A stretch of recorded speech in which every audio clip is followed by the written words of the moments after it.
Channel. आज भूमंडलीकृत विश्व का बनना, इसका तीसरा पार्ट मैं आपको पढ़ा रही हूँ और ये अंतिम होगा। आप लोगों का जो सेकंड पार्ट था वो मेरा व्यापार अधिशेष पर आके ख़त्म हो गया था। इसे मैं अच्छे से आप लोगों को एक्सप्लेन नहीं कर पाई थी, समझा नहीं पाई थी। तो व्यापार अधिशेष का मतलब ये होता है कि जब कोई एक देश, इसमें 3 देशों को शामिल किया जाएगा, एक देश दूसरे देश के साथ व्यापार करता है और तीसरे देश के नुकसान की भरपाई जो है वो दूसरे देश से लाभ कमाकर करता है। कहने का ये मतलब है, आप इसको एग्जाम्पल से आप समझिए कि जब व्यापार अधिशेष ये नाम आया क्यों। ये इसलिए आया क्योंकि भारत के साथ ब्रिटेन, जिनके हम गुलाम थे, ब्रिटेन हमेशा ही व्यापार अधिशेष में रहता था। मतलब उसको व्यापार में फायदा हमेशा रहता था भारत के साथ। स्पेशली मुख्यतः देखा जाए तो भारत के साथ उसका जो भी व्यापार होता था वो फायदे में रहता था ब्रिटेन। अब कैसे रहता था वो भी देख लीजिए कि जैसे कि कच्चा माल सामान भारत से इंग्लैंड जाता था और इंग्लैंड में जाकर उन कच्चे माल सामानों से तैयार माल उत्पादित जो सामान होते थे, चाहे वो मसाले हुए, चाहे कपड़े हुए या अन्य कई वस्तुएं जो हैं, वो तैयार करके फिर वापस भारत के मार्केट में लाकर बेचता था और ऊंचे दामों पर बेचता था। हमारे यहाँ से जो रॉ मटेरियल ले जाता था, कच्चा माल सामान जो ले जाता था, वो बहुत कम दाम पर ले जाता था। मतलब हमारे किसानों को बहुत कम कीमतें उसकी देता था और अपना सामान जब वहां से उत्पादित करके उन्हीं चीजों का उपयोग करके अपने उद्योगों में ब्रिटेन जब लाकर हमारे इंडिया में उसे बेचता था, हमारे भारत के बाजारों में, तो उसकी जो कीमत होती थी वो दुगुना तिगुना होती थी, जिसके कारण उसे उसमें फायदा मिलता था। तो उसे हमारे भारत से व्यापार अधिशेष मिला। अब वो उसकी पूर्ति कहाँ करता था उसको भी समझ लीजिए।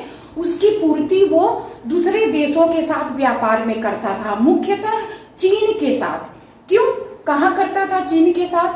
तो चीन से वो चाय मंगवाता था। चीन की चाय ये कहा जाता है, हमारे इतिहास में, मतलब मैं कहीं पढ़ी थी कि जो चीन की चाय होती थी वो ब्रिटेन वासियों को बहुत ज्यादा पसंद होती थी और वो उसको खरीदने के लिए ऊंची से ऊंची कीमत भी देने को तैयार रहते थे।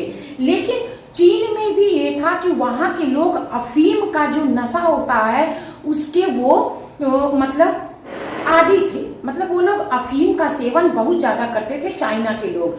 तो ब्रिटेन ने क्या किया, हमारे भारत के किसानों से अफीम की खेती करवाते थे जबरदस्ती। क्योंकि शायद आप लोग को नहीं पता होगा, लेकिन अफीम की खेती जिन खेतों में की जाती है उसकी उर्वरक क्षमता जो है वो कम हो जाती है। इसी वजह से हमारे भारतीय किसान अफीम की खेती नहीं करना चाहते थे, लेकिन उसके बावजूद भी उनसे, चूंकि हम उनके गुलाम थे ब्रिटेन के, तो हमारे यहाँ के किसानों को जो है वो जबरदस्ती उनसे अफीम की खेती करवाई जाती थी, सिर्फ और सिर्फ किस लिए कि उस अफीम को चाइना के मार्केट में बेचा जा सके चीन के लोगों के लिए, और उसके बदले में ब्रिटेन जो है वो वहां से अपनी मनपसंद चाय ऊंचे दामों पर ले सके। तो यहाँ पर व्यापार अधिशेष आप लोग समझ गए होंगे कि हमारी कम कीमत पर हम हमारे सामान को, कच्चे माल सामान को खरीदते थे और अपना सामान ऊंची दाम पर लाके बेचते थे, और उससे जो उनको लाभ होता था उसका जो फायदा है वो चीन से व्यापार में, मतलब चीन से जो सामान वो मंगाते थे वो ऊंचे दाम पर होता था, वहां वो उसकी भरपाई कर दिया करते थे। दूसरी चीज, जो भी और व्यापार अधिशेष से पैसा बचता था वो अपने ऑफिसरों को पेंशन देने में या अपने घरेलू करों को पूरा करने में ये लोग कर देते थे। ये आपका व्यापार अधिशेष हुआ। मतलब भारत के साथ व्यापार में हमेशा ब्रिटेन व्यापार अधिशेष में रहता था, मतलब लाभ में रहता था, मुनाफे में। अब व्यापार अधिशेष आपका ये यहाँ खत्म हो। अब हमारा आज का जो टॉपिक है मेन, महायुद्धों के बीच अर्थव्यवस्था। अब सबसे पहले सोचने वाली बात यह है कि महायुद्ध, हाँ यहाँ पर मैं बात करूंगी फर्स्ट वर्ल्ड वार, पहला विश्व युद्ध, और उसके बाद आपका लास्ट में है द्वितीय विश्व युद्ध। ऐसी परिस्थिति क्यों आई कि प्रथम विश्व युद्ध की शुरुआत हुई? तो ये बेटा आपको मैं 10-15 मिनट में नहीं समझा सकती दोनों विश्व युद्ध को। इसके लिए आपको एक वीडियो अगर बनाना चाहें तो पूरा 1 घंटे का वीडियो बनेगा एक महायुद्ध को समझाने के लिए, और थोड़ा शॉर्ट कर देंगे तो 2 विश्व युद्धों को समझाने के लिए 1 घंटे का समय चाहिए। लेकिन इतना यहाँ हमारे पास नहीं है, क्योंकि हमें तो भूमंडलीकृत विश्व का बनना, इसको देखना है। आप लोगों ने जैसे कि देखा भूमंडलीकृत विश्व के बनने में कि लोगों की आवाजाही एक देश से दूसरे देश में हुई, जैसे कि इंडिया से लोग अमेरिका गए, इंग्लैंड गए, हर जगह नौकरी के लिए हर जगह मतलब नौकरी के लिए गए, तो ये श्रम का प्रवाह हुआ। आप देखते हो कि एक देश के लोग दूसरे देश के बैंकों में पैसे जमा करते हैं, उसे आप काला धन कहिए चाहे सफेद धन कहिए, जो भी कहिए, उसे करते हैं, तो वो आपका पूंजी का प्रवाह हुआ। वस्तुओं का प्रवाह, हम लोग पिज्जा बर्गर खाते हैं तो ये दूसरे देश से ही आया है, हमारे देश में तो ये सब था नहीं। तो इस तरह से इन सब चीजों का जो प्रवाह हुआ एक देश से दूसरे देश में, उसी को हम समझाए थे आपको कि भूमंडलीकृत विश्व का बनना इससे तय हुआ था, इन 3 चीजों के प्रवाह से, एक देश से दूसरे देश में। तो संस्कृति का आदान प्रदान हुआ, बहुत सारी चीजों का आदान प्रदान हुआ। तो जो है जब इन चीजों का आदान प्रदान शुरू हुआ, उसके बाद आपने देखा कि किस तरह से औपनिवेशिक ताकतों ने, दूसरे देशों ने किसी दूसरे देशों को किस तरह से अपना गुलाम बनाए। तो उस समय मैं ये भूमिका बता रही हूँ आपको कि प्रथम विश्व युद्ध शुरू होने का कारण क्या था। तो हर एक देश, और ज्यादातर यूरोप कंटिनेंट के जो देश थे, वो ज्यादातर दूसरे कंटिनेंट के देशों को अपना गुलाम बनाए थे। मतलब औपनिवेशिक ताकत जो बने थे वो यूरोप कंटिनेंट के देश ही बने थे। और प्रथम विश्व युद्ध शुरू करने का श्रेय भी किसे जाता है? यूरोप कंटिनेंट के देशों को जाता है। यूरोप कंटिनेंट के जितने देश थे वो आपस में ही इतनी उन लोगों के बीच में प्रतिद्वंदिता आ गई थी, मतलब स्पर्धा इतनी ज्यादा बढ़ गई थी कि हर एक देश जो है वो अपने आप को मतलब एकदम शक्तिशाली दिखाना चाहता था। और उसी की वजह से हर एक देश जो है जहां जहां वो अपना उपनिवेश स्थापित किया था, हर देश जो है मतलब जहां उनके उपनिवेश थे वहां से रॉ मटेरियल इकट्ठा कर करके यूरोप कंटिनेंट के ज्यादातर देशों ने एक बहुत बड़ा भंडार इकट्ठा कर लिया था।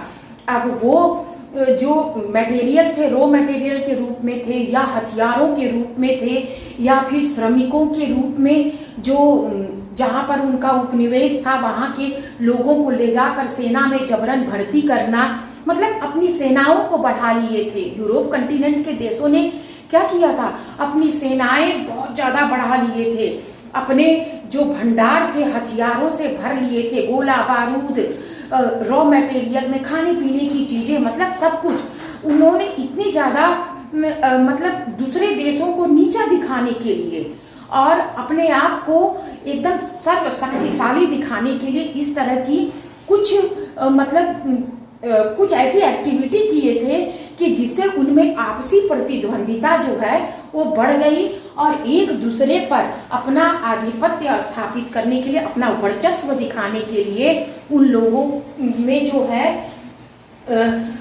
देखा जाए तो एक बहुत बड़े साम्राज्य की महत्वाकांक्षा जो थी उनकी, उन सब देशों की, वही प्रथम विश्व युद्ध का कारण बनी। देखिए तात्कालिक कारण के रूप में मतलब प्रथम विश्व युद्ध की शुरुआत कैसे हुई उसके कारण तो बहुत बताए जा रहे हैं, बहुत बताए जाते हैं मतलब इतिहास में, लेकिन कोई एक कारण कहना उचित नहीं होगा। बस इतना ही कह सकते हैं कि हर देश की जो महत्वाकांक्षा थी वो इतनी ऊंची थी कि वो दूसरे देशों को डाउन करना चाहते थे और अपने आप को मतलब बहुत ज़्यादा महापराक्रमी घोषित करना चाहते थे, बहुत शक्तिशाली दिखाना चाहते थे। और उसी की देन थी कि प्रथम विश्व युद्ध की शुरुआत हुई। और जो युद्ध दोनों हुए, प्रथम विश्व युद्ध हुआ चाहे द्वितीय विश्व युद्ध, उन दोनों युद्धों के बीच में अर्थव्यवस्था पूरे विश्व की कैसी रही, वो उसी को इसमें आपको देखना है। तो प्रथम विश्व युद्ध खास करके यूरोप कंटिनेंट के देशों में ही लड़ा गया। हाँ, बाद में इसका असर दूसरे कंटिनेंट में हुआ तो देश जुड़ते चले गए। जैसे कि विश्व युद्ध जब होता है तो क्या उसमें क्या होता है, पहले तो दो देशों के बीच में युद्ध होता है, उसके बाद दोनों देशों के जो मित्र राष्ट्र होते हैं वो उनके साथ जुड़ते चले जाते हैं। इस तरह से पूरा विश्व जो है वो दो गुटों में बट जाता है। जैसे कि अभी आप लोग देख ही रहे हो कि आपका जो अभी आपका रूस और यूक्रेन का युद्ध है, ठीक है। तो ये देख रहे हो अभी हाल में जो है आपके और भी युद्ध आपको देखने को मिल रहे हैं। तो इस तरह से जो है कई ऐसे देश, विश्व युद्ध का नाम क्यों दिया जाता है इसे, क्योंकि जब विश्व के सारे देश दो गुटों में, यानी कि दो देश जब युद्ध शुरू करते हैं तो सारे विश्व के देश जो हैं दोनों गुटों में जो जो उनके मित्र होते हैं वो उनके साथ जुड़ते चले जाते हैं, ठीक। तो ये उसी का एक जो है एग्जाम्पल है कि प्रथम विश्व युद्ध जब हुआ तो ये पहले तो शुरू हुआ यूरोप कंटिनेंट के देशों में, लेकिन उसके बाद ये फैल गया कहाँ तक, यूरोप, एशिया और अफ्रीका महाद्वीप के देशों ने भी इसमें हिस्सा लिया। प्रथम विश्व युद्ध शुरू हुआ 28 जुलाई 1914 से 11 नवंबर 1918 के बीच ये लड़ा गया था। लेकिन एक और चीज है कि इसकी समाप्ति जो हुई थी, इसकी समाप्ति हुई थी 28 जून 1919 को वर्साय की संधि पर हस्ताक्षर के साथ ये युद्ध पूरी तरह से खत्म हुआ था। तो कहने का ये मतलब है कि वर्साय की संधि जो थी वो, अब यहाँ एक चीज और आता है कि वर्साय की संधि जो थी ये यहाँ पर इस युद्ध को शुरू करने वाला जो मेन देश था वो कौन था, वो केंद्रीय शक्तियां जो थी वो जर्मनी, ऑस्ट्रिया, हंगरी और ऑटोमन तुर्की थे। मतलब इस युद्ध की शुरुआत जर्मनी, ऑस्ट्रिया, हंगरी और ऑटोमन तुर्की ने किया था। वैसे तो कहा जाता है कि मेन जर्मनी था, ठीक। तो जर्मनी ने शुरू किया था और इसके साथ ये इसके मित्र देश जो मतलब इसके साथ जो जुड़े थे ये अलग से जो ऑस्ट्रिया, हंगरी, ऑटोमन तुर्की ये सब मिलकर जो इस प्रथम विश्व युद्ध को इन्होंने शुरुआत की थी। और इनके सामने जो देश थे वो ब्रिटेन, फ्रांस और रूस थे। तो इस तरह से जो है ये युद्ध जो है इन दो देशों के मतलब इन दो गुटों के बीच में ये लड़ा गया था। और उसके बाद धीरे धीरे इसका असर पूरे विश्व के देशों पर हुआ। जो देश जिसके साथ मिला वो उसके साथ मतलब जो जिसका मित्र था वो उसके साथ मिलता चला गया और इस तरह से ये एक विश्व युद्ध में बदल गया। अब इसमें और क्या थी मेन चीजें जो थी, इस युद्ध के कारण जो है आपका वर्साय की संधि, ध्यान दीजिएगा प्रथम विश्व युद्ध में जो वर्साय की संधि हुई थी यही द्वितीय विश्व युद्ध का तात्कालिक कारण बनी थी। क्यों? क्योंकि वर्साय की संधि जब हुई थी तो इस संधि में सबसे ज्यादा जो केंद्रीय शक्तियों वाले देश थे, जर्मनी, ऑस्ट्रिया, हंगरी, ऑटोमन तुर्की, इन सब पर कुछ ऐसी शर्तें थोप दी गई थी कि जो इन देशों को अच्छी नहीं लगी। इन्हें इन देशों की जो जनता थी वो भी अपने आप को अपमानित महसूस कर रही थी। और खास करके जर्मनी के जो नागरिक थे उन्हें ये लगता था कि अमेरिका ने हालांकि जो आपका वर्साई की संधि जो हुई थी वो अमेरिका के दबाव डालने पर हुआ था। अमेरिका इस युद्ध में प्रथम विश्व युद्ध में शामिल तो नहीं था, हम ये नहीं कह सकते अमेरिका प्रथम विश्व युद्ध में शामिल था, वो दोनों ही विश्व युद्ध में देखा जाए तो शामिल नहीं था, लेकिन उसे मजबूरन शामिल होना पड़ा था। तो अमेरिका जब इसमें हस्तक्षेप किया तो अमेरिका के हस्तक्षेप की वजह से वर्साई की संधि की गई और वर्साई की संधि में जर्मनी पर और उसके साथी जो देश थे जो उसका साथ दिए थे उन देशों पर ये कुछ ऐसी विशेष शर्तें थोप दी गई थी, जैसे कि इन्होंने जिन राज्यों को जीता था या जिन दूसरे देशों की या राज्यों की सीमाओं को जीता था वो इन्हें प्रथम विश्व युद्ध के समाप्ति के बाद इन्हें वापस करना पड़ा। इनके ऊपर ये शर्तें थोप दी गई थी कि आप एक सीमित मात्रा में आप जो है हथियार रख सकते हैं, सीमित मात्रा में आप जो है अपने सोल्जर सिपाही भर्ती कर सकते हो और जितना निर्धारित किया गया था मात्रा, मतलब जैसे कि 10,000 सैनिक 20,000 सैनिक जो भी है, जो मात्रा निर्धारित की गई थी उससे अधिक ये लोग नहीं रख सकते थे। और भी कई शर्तें रखी गई थी।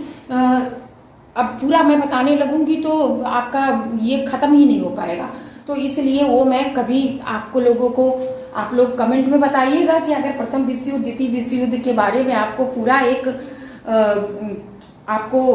एक चाहिए वीडियो तो मैं बना दूंगी। ठीक, तो अभी हम उतना ही वो करते हैं जितना हमारा वीडियो जल्दी से खत्म हो सके।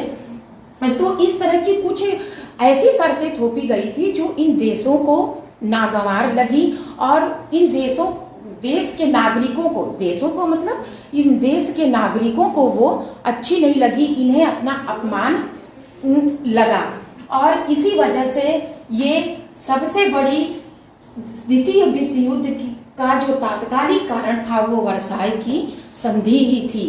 ठीक, अब हम आगे चलते हैं। ये तो आपके प्रथम विश्व युद्ध की बात हो गई। प्रथम विश्व युद्ध में ये कहा जाता है कि इसमें 90 लाख लोग मारे गए थे, लगभग 90 लाख लोग मारे गए थे और लगभग 2 करोड़ लोग इसमें घायल हुए थे।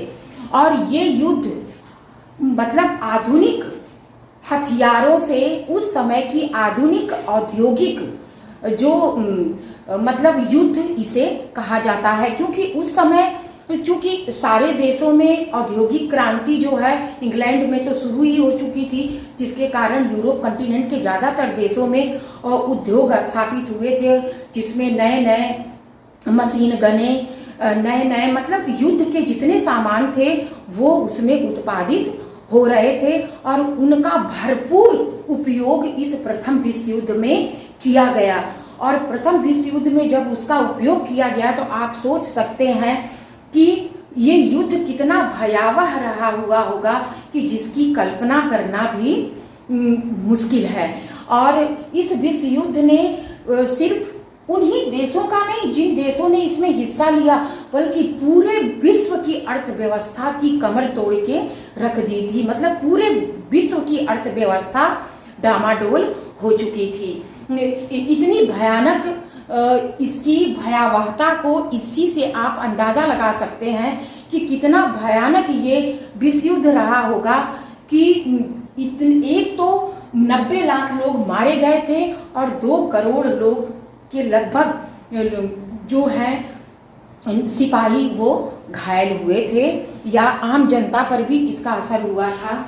ठीक, तो ये आपका प्रथम विश्व युद्ध का हो गया। लेकिन प्रथम विश्व युद्ध की देन एक ये भी हुई कि अमेरिका जो है वो एक कर्जदाता देश बन गया था। कर्जदार के बजाय वो क्या बन गया था, एक कर्जदाता देश बन गया था। यानी दूसरे देशों को, जिन देशों की आर्थिक परिस्थितियां बहुत ज्यादा खराब हो गई थी, अब जैसे जिस देश ने युद्ध की शुरुआत की उस देश को तो कितना नुकसान हुआ होगा, लेकिन उसके जो सामने जो देश रहे होंगे, जो दो गुटों में बंटकर देशों ने युद्ध किया था, नुकसान तो सबका ही ना हुआ था।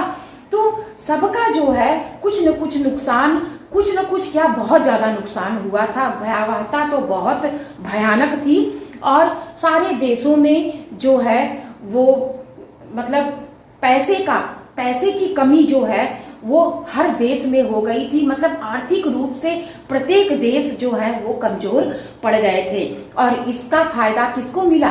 अमेरिका को मिला। अमेरिका कर्जदार के बजाय कर्जदाता देश बन गया। क्यों?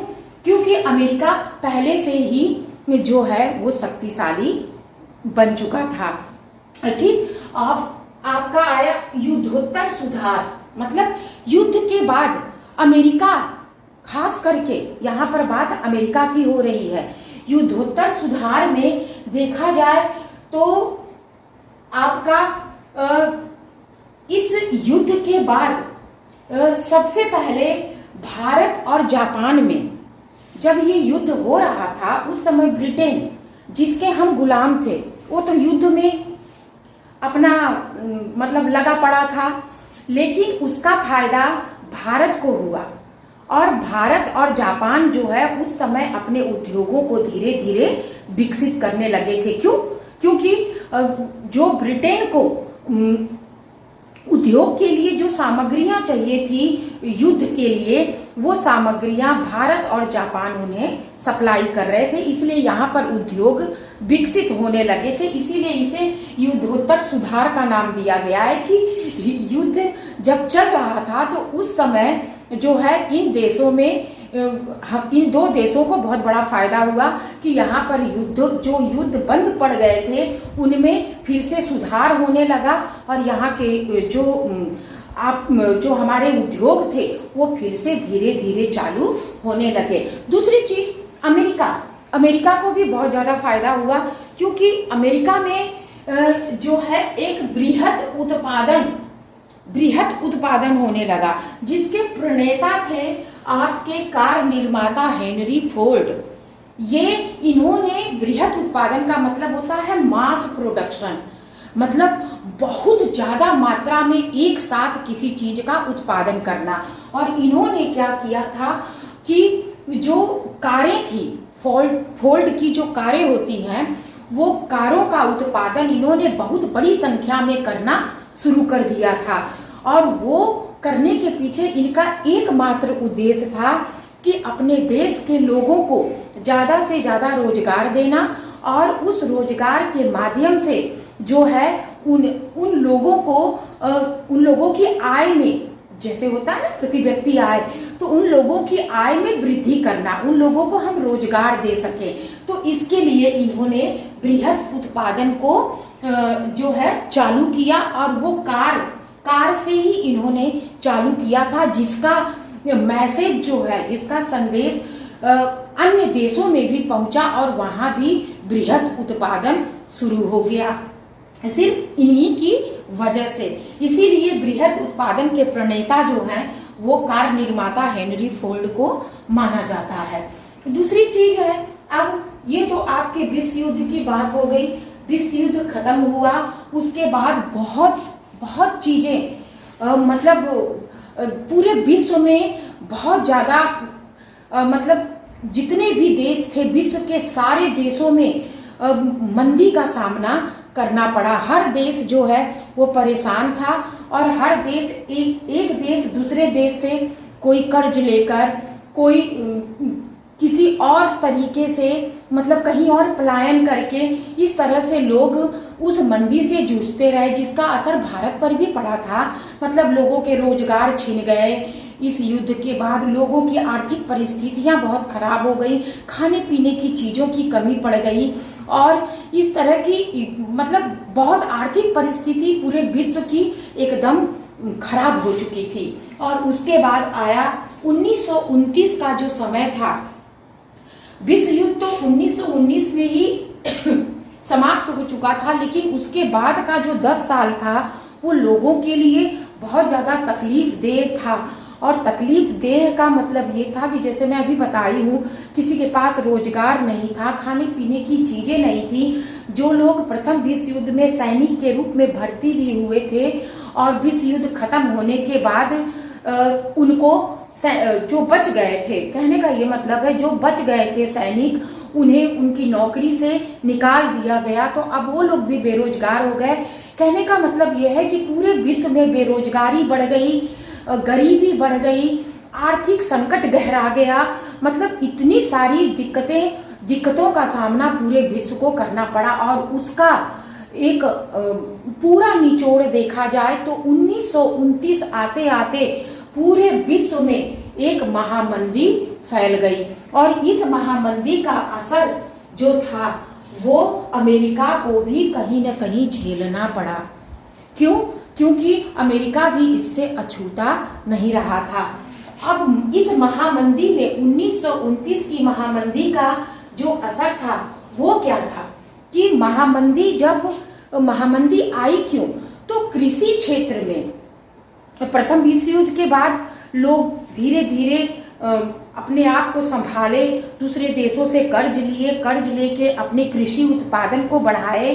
अब कृषि उत्पादन जो था वो इतना ज्यादा बढ़ गया कि कृषि उत्पादन के जो उत्पाद थे, मतलब जो सामग्रियां थी, उनके भाव जो हैं, उनके दाम धीरे धीरे खाद्य सामग्रियों के क्या होते गए, घटते गए। और उसकी वजह से क्या हुआ, कई देशों के जो किसान थे उन्होंने ये सोचा कि कृषि उपज की जो कीमतें हैं वो लगातार घट रही हैं, तो हम ज्यादा से ज्यादा उत्पादन करें। अब वो लोग उन जो किसान थे वो ज्यादा से ज्यादा और उत्पादन करने लगे, जिसका नतीजा क्या निकला कि और ज्यादा कृषि उत्पाद जो थे, यानी कृषि सामग्रियां जितनी थी उनका प्राइस और घटता गया और लोग जो किसान थे उनकी स्थिति बद से बदतर हो गई। और जो है गोदामों में अनाज सड़ने लगे, कोई पूछता नहीं था क्योंकि बहुत कम प्राइस हो गया और उनको उसका फायदा मिलना बंद हो गया, जिसके कारण महामंदी कृषि क्षेत्र में बहुत तेजी से बढ़ी। दूसरी चीज, यूरोप के कई बैंक धाराशायी हो गए। क्यों? क्योंकि वो कर्जदार हो चुके थे और वहां पर जो लोग भी थे उन लोगों के पास खाने पीने की चीजों की कमी तो नहीं थी, लेकिन उनके पास आय का साधन नहीं था कोई, क्योंकि ज्यादातर तो कृषि क्षेत्र पर ही निर्भर थे ज्यादातर किसान, और उनके जो अनाज थे वो बिक ही नहीं रहे थे और गोदामों में पड़े सड़ रहे थे, जिनके कारण उनको आय की प्राप्ति हो नहीं रही थी, जिसके कारण यूरोप के बैंक जो थे वो धाराशायी हो गए और उन्होंने जो है अमेरिका के बैंकों से भी जो कर्जा लिए थे वो भी देने में वो असफल हो गए। और अमेरिका के बैंकों से वो सारे देश कर्ज लिए थे जो कि आपके केंद्रीय शक्तियां थी, जैसे कि जर्मनी, ऑटोमन तुर्की, ऑस्ट्रिया हंगरी। तो इस तरह से और भी बहुत सारे देश थे जिन्होंने अमेरिका से कर्जा लिया था। लेकिन इस महामंदी का असर जो है वो अमेरिका पर भी पड़ा। अमेरिका पर कैसे पड़ा इस मंदी का असर कि अमेरिका के जो बैंक थे, जो मतलब युद्ध के बाद 1919 के बाद 1929 के बीच में 10 सालों में अमेरिका जो है दूसरे देशों को जो कर्ज देता था या दूसरे देश के बैंकों को जो कर्ज देता था वो उसका पैसा डूब गया, जिस कारण अमेरिका जो है वो भी क्या हो गया, वो भी कंगाल होने की परिस्थिति में आ गया। अब जब उसके सामने उसके तो होश ही उड़ गए अमेरिका के, जब उसको पता चला कि हमारे बैंकों से जो कर्ज लिए वो कर्ज देने लायक नहीं है, तब अमेरिका ने क्या किया कि घरेलू कर्जे जो थे, एक तो उसने कर्ज देना बंद कर दिया 1929 के महामंदी के समय, जिसके कारण दूसरे देशों की स्थिति और बद से बदतर हो गई। और दूसरी चीज, अमेरिका ने क्या किया, अपने ही देश के लोग, अमेरिका के लोग जो अपने देश के बैंक से कर्ज लिए थे उसकी वसूली करना शुरू कर दिए। मतलब जो गृह कर्जा जो था उसका अमेरिका के लोग ही, अमेरिका के नागरिक जो कर्जा लिए थे वो अमेरिका के बैंकों ने अपना लेना शुरू किया वसूली, और जो लोग देने में सक्षम नहीं थे उनकी प्रॉपर्टी मतलब उनकी संपत्तियों को कुर्क करके अमेरिका के बैंक ने क्या किया, अपने कर्जे को पूरा किया। इस तरह उसने संभाला। लेकिन हुआ क्या, आखिर उसके जो गृह कर्जे थे उसको उसे तो इसे जबरन वसूलना पड़ा ना। तो कहीं न कहीं 1929 की जो महामंदी थी उसका असर अमेरिका पर भी बहुत मतलब उसका असर भी बहुत गहरा अमेरिका के ऊपर पड़ा था।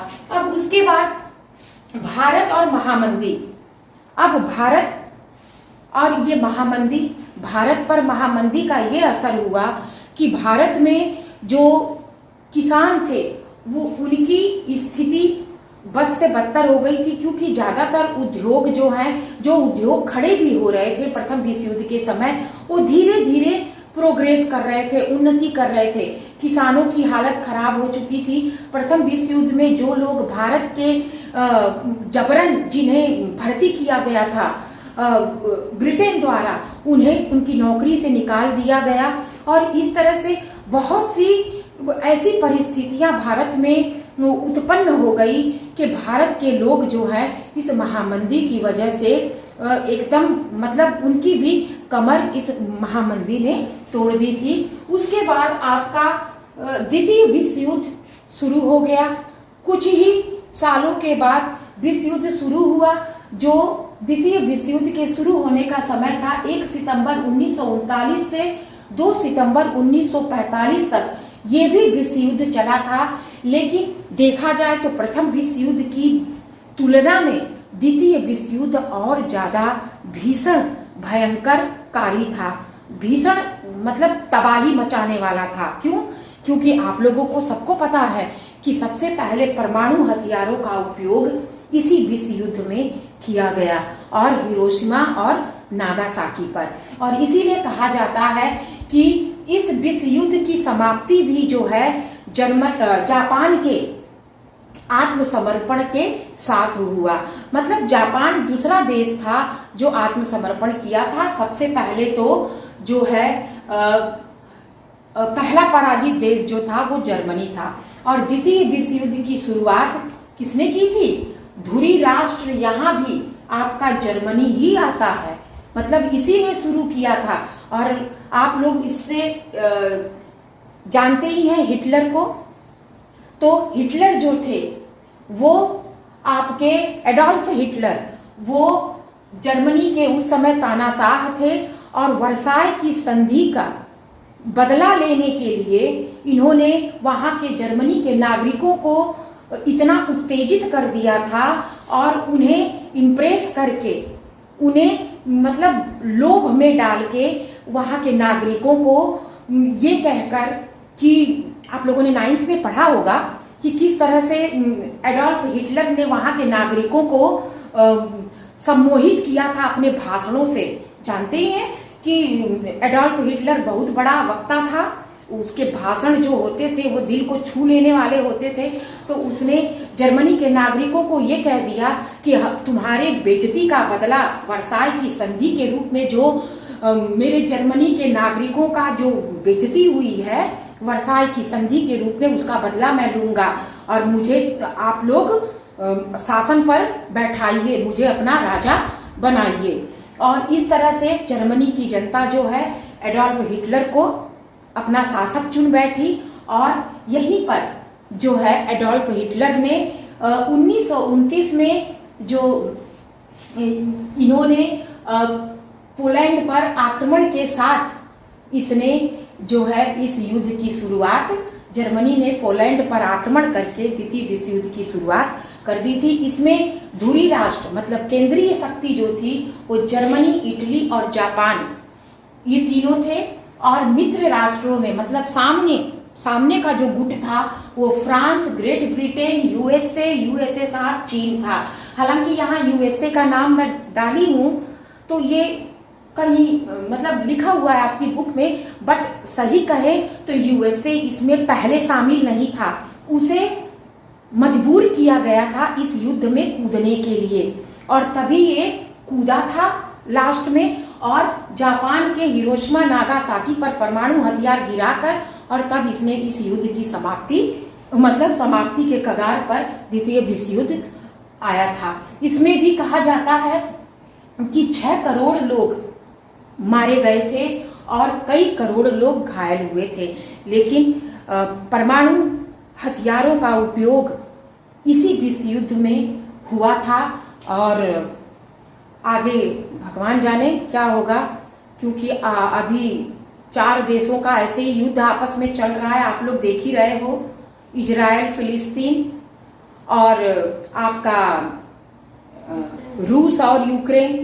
तो अब पता नहीं, हम शायद तीसरे विश्व युद्ध की तरफ बढ़ रहे हैं, हो सकता है कि हम लोगों को तीसरा विश्व युद्ध देखने को मिले, वैसे ना ही हो तो अच्छा है। चलिए, अब द्वितीय विश्व युद्ध तो समाप्त हुआ, ठीक।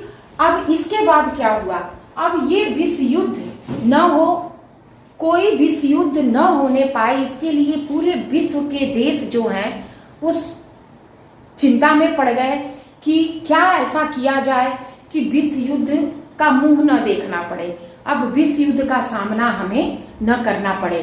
तो जैसे आप लोग जानते हो कि यूएनओ की स्थापना की गई, संयुक्त राष्ट्र संघ की जो शांति बनाए रखने का काम करता है, लेकिन उससे पहले जो है अमेरिका के न्यू हैम्पशर नामक स्थान पर न्यू हैम्पशर जो है अमेरिका का एक स्थान है, वहां पर ब्रेटन वुड्स स्थान पर जुलाई 1944 में ब्रेटन वुड्स संस्थान की स्थापना की गई।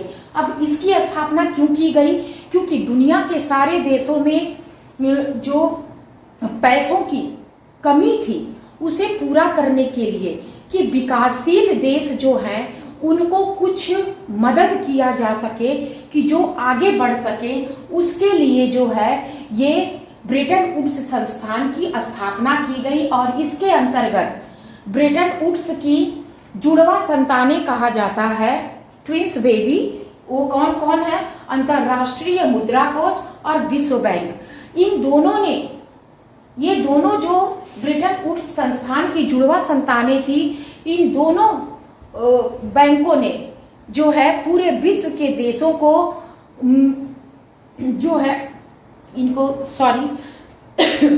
कुछ पैसा जो है उन लोगों को मतलब कर्ज के रूप में देकर उन्हें हेल्प करके, और विश्व के देश आगे बढ़ें और उनकी तरक्की हो, उनकी आर्थिक परिस्थितियां मजबूत हों, उसके लिए इनकी स्थापना की गई ब्रेटन वुड्स संस्थान की। और उसके अंतर्गत ये दोनों बैंक जो थे वो दूसरे देशों को, जो विकासशील देश थे उनको भी और जो विकसित देश थे उनको भी मदद करने के लिए इनकी स्थापना की गई, यानी कि लाभ और घाटे से निपटने के लिए ब्रेटन वुड्स संस्थान की स्थापना की गई थी।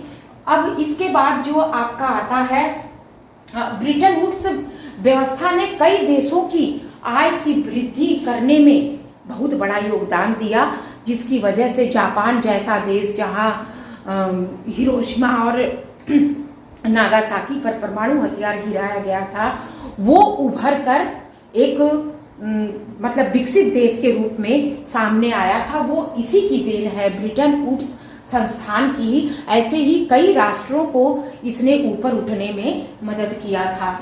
तो आपका अंत में आ जाता है कि जो है औपनिवेशीकरण और स्वतंत्रता। अब द्वितीय विश्व युद्ध के बाद का जो समय था उसमें कई देश जो औपनिवेशिक ताकतों के अंतर्गत अंडर में थे वो धीरे धीरे स्वतंत्र होने लगे। उसमें हमारा भारत भी था कि भारत को भी उसके बाद स्वतंत्रता मिली, और लेकिन उसके बावजूद भी स्वतंत्रता तो मिल गई, लेकिन जितने औपनिवेशिक देश थे, जितने उपनिवेश बने थे, जितने भी देश मतलब किसी के गुलाम जो देश थे, जैसे भारत था, ठीक, तो ऐसे गुलाम देशों की जो आर्थिक स्थिति थी वो गरीबी व कई प्रकार के संसाधनों से ऐसे देश जूझ रहे थे, और उन देशों को जो मदद करने का काम किया वो ब्रिटेन वुड्स व्यवस्था ने किया। धीरे धीरे सभी देश अब मतलब तरक्की की राह पर आगे बढ़ने लगे, और इस तरह से पूरे विश्व में एक आर्थिक प्रगति का मतलब जो है कदम आगे को बढ़ा, और सभी देश अपने आप को संभालने में लग गए। उसमें हमारा भारत भी था। आप लोगों को तो पता ही है कि भारत जो है वो आज़ादी के बाद हमारे सामने तो बहुत सारी समस्याएं थी, जो आप लोगों ने शायद पढ़ा भी होगा, तो उसका एक वीडियो मैं बाद में डालूंगी। ठीक, तो गरीबी व संसाधनों से जूझ रहे थे कई देश जब औपनिवेशीकरण और से जब वो लोग स्वतंत्र हुए, तो इस तरह से राष्ट्रों के सामने उसके बावजूद भी बहुत ज़्यादा समस्याएं थी, और इस तरह से विकास ब्रिटेन वुड्स संस्थान का विकासशील देशों पर ज़्यादा से ज़्यादा ध्यान देने की वजह से कई देश तो विकसित हो गए, और कई विकासशील देश जो है मतलब विकसित होने की राह पर अभी भी अग्रसर हैं, जैसे कि हमारा भारत। और इस तरह से ब्रिटेन वुड्स का जब देखा गया कि सब जगह मतलब ज़्यादातर देश जो है विकसित हो गए और विकासशील देश भी जो है प्रगति की राह पर अग्रसर हो गए, तो ब्रिटेन वुड्स का समापन कर दिया गया इस संस्था का, और वैश्वीकरण की नई प्रक्रिया सामने आई। मतलब एक देश दूसरे देशों में जाकर अपनी जो बहुराष्ट्रीय कंपनियां स्थापित करना, या दूसरे देश को मदद करने के लिए अपनी कंपनी उस देश में स्थापित करना, जिससे अन्य देशों को रोजगार मिल सके, उनकी आय में वृद्धि हो सके और उस देश का विकास हो सके, उसके लिए अग्रसर हुई। और ये वैश्वीकरण चैप्टर जो है ये आपका इकोनॉमिक्स का है, जो आपका आप लोगों ने या तो आप लोगों के स्कूल में पढ़ा दिया गया होगा, या नहीं भी पढ़े होंगे तो इसका बनाया जाएगा वीडियो। ठीक, तो यहीं से वैश्वीकरण की शुरुआत हुई ब्रिटेन वुड्स के समापन के बाद से। ओके बेटा, आप एक बात और मैं वीडियो समाप्त करने से पहले कहना चाहती हूँ कि आप लोगों का कोई भी कमेंट हो उसे आप जरूर वो करिएगा। वीडियो अच्छी लगे तो भी कमेंट करिएगा, ना अच्छी लगे तो भी कमेंट करिएगा, कम से कम कुछ तो कमेंट करिए। ओके।